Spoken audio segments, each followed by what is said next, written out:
Last week we looked at the Occupy Wall Street protests and the extension of that we've been seeing here in Australia with mainly the Occupy Melbourne and Occupy Sydney protests that have been going on now for just over a week. Joining me now from Occupy Sydney is Ben Peterson. He's one of the organisers of this movement here in Sydney. Ben, thank you for joining us. No Are problem. you guys just protesting for the sake of it? We know that the Australian economy is the envy of the world. Last time I spoke with you were saying that coal seam gas was one issue that you're protesting. It really does seem to be a mixed bag of issues that people are joining together to protest. Are you just sort of jumping on this Occupy Wall Street bandwagon for your own purposes?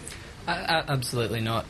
The Occupy movement is a reflection of people feeling disengaged by the political processes we see around the world.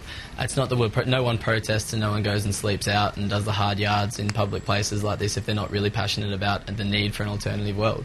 On many levels we see things that aren't as good as they could be, and people are just really passionate about the need to look for alternatives and people-powered alternatives to what we see at the moment. How organised is the Australian network for these Occupy protests? For example, are you working closely with the Occupy Melbourne protest organisers? We've seen reports over the last couple of days that there could be those protests focusing on the royal visit when the Queen gets to Melbourne tomorrow. Is that your understanding? Each Occupy is a reflection of its own, the people involved there, so each one is very different. But we do have some sort of talking to each other. People have been to different cities and helped share the experiences, but it's the people that are involved in each Occupy that drives that, and it's a reflection of its own local problems as well. So yeah, each Occupy is very different, but at the same time we do try and learn and trying to coordinate where we can, I think.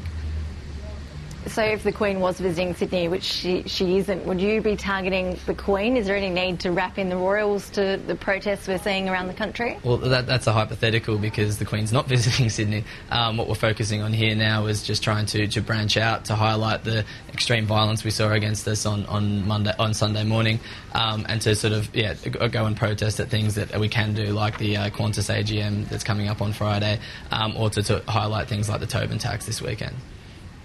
Is it really extreme violence we've been seeing there in Sydney? I know that your protesters were moved on by police. Police have been saying that you're not allowed to camp or sleep out in Martin Place. That's the city's rules. Don't you guys have to follow those? Well, it was the members of the public using a public space for the benefit of the public. We see that there's no problems with that at all, and we were dismayed to see the police, or hundreds of police, attack 100 sleeping protesters in the middle of the morning. There was no warning, there was no indication that it was going to happen. There was, children and pregnant women in the camp. It was completely uncalled for and outrageous. It was the kind of thing that we saw in dictatorships in Egypt and Tunisia. To see it happen in Australia, I think it is very worrying, to say the least, and I think a lot of Australians see that as true as well.